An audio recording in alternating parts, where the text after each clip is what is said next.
இந்த தாலி கட்டுற மொமெண்ட் அது வீடியோ பார்த்தா தெரியும்னு நினைக்கிறேன்.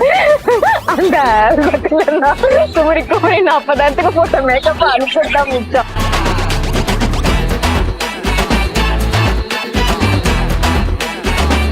மாப்பிள்ளை தாலி கட்டும் போது நானும் அவசரப்பட்டு அழுதுட்டேங்க. ஆனா ஏன் அப்படின்னு இப்பதாங்க ஃபீல் பண்றேன். ஏன்னா 40,000 ரூபாய் மேக்கப் போச்சே அப்படின்னு இவங்க பேசியிருக்கிற இந்த வீடியோ சமூக வலைத்தளங்கள்ல வைரலா பரவிட்டு இருக்கு. ஐ வெட்டிங் ஸ்டுடியோ அப்படின்ற இன்ஸ்டாகிராம் பேஜ்ல இருந்து வீடியோ ஒண்ணு வெளியாகி இருக்கு. இந்த வீடியோல கல்யாணம் பண்ண அந்த தருணம் மாப்பிள்ளை தாலி கட்டும் போது உங்களுக்கு எப்படி இருந்துச்சு சொல்லுங்க அப்படின்னு கேட்கும் போது இவங்க ரொம்ப எமோஷனலா பேசுவாங்க அப்படின்னு பார்த்தா கேட்க பக்கன்னு சிரிச்சுட்டு, இல்லங்க தெரியாதனமா தாலி கட்டும் போது குமுறி அழுதுட்டேன், ஆனா 40,000 ரூபாய் மேக்கப் வேஸ்டா போச்சு அப்படின்ற மாதிரி ஃபீல் பண்ணியிருக்காங்க. பட் இருந்தாலும் 40,000 ரூபாய் அப்படின்னும் போது ஃபீல் பண்ணி தானே ஆகணும். இந்த வீடியோ சமூக வலைத்தளங்கள்ல வைரலா பரவிட்டு இருக்கு. இதை பார்த்து நிறைய பேர் இருந்தாலும் எல்லாருக்கும் இருக்கிற கஷ்டம் தானே இது அப்படின்ற மாதிரி சொல்லியிருக்காங்க. பட் உண்மையாவே தாலி கட்டக்கூடிய அந்த சீன், அந்த மொமெண்ட் ரொம்ப ஸ்பெஷலானது எல்லாருக்குமே. ஸோ இந்த வீடியோ தொடர்பான உங்களுடைய கருத்துக்களை நம்மளுடைய பிஹைண்ட் நோட்ஸ்ல பதிவு செய்யுங்க. மேலும் செய்திகளுக்கு ஃபாலோ பண்ணிக்கோங்க.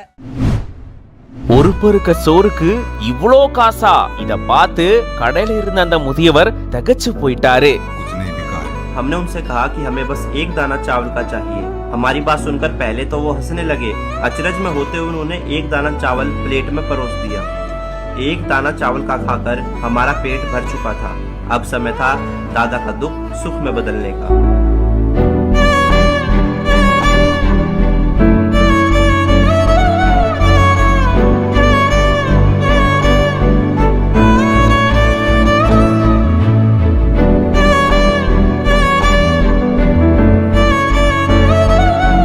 ஒரு பருக்க சோறுக்கு இவ்ளோ காசா? இத பார்த்து கடையில இருந்த அந்த முதியவர் தகச்சு போயிட்டாரு. சாப்பாடு வாங்க போனவரு எனக்கு ஒரு பருக்க போதும் அப்படின்னு கேட்க அதுக்கேத்த மாதிரி ஒரு தட்டுல ஒரே ஒரு பருக்கைய மட்டும் வச்சு கொடுக்கறாரு. அதை சாப்பிட்டுட்டு இந்தாங்க நீங்க கொடுத்த சாப்பாட்டுக்கான காசு அப்படின்ற மாதிரி கட்டுக்கட்டா பணத்தை கொடுத்திருந்திருக்காரு இந்த நபர். இத பார்த்து கடையில இருந்த முதியவர் ஃபர்ஸ்ட் ஸ்தம்பிச்சு போயிட்டாரு. என்னப்பா இப்படிலாம் பண்ற அப்படின்ற மாதிரி சொல்லிட்டு அந்த காசை வாங்கி தன்னுடைய நன்றியும் அன்பையும் தெரிவிச்சிருக்காரு.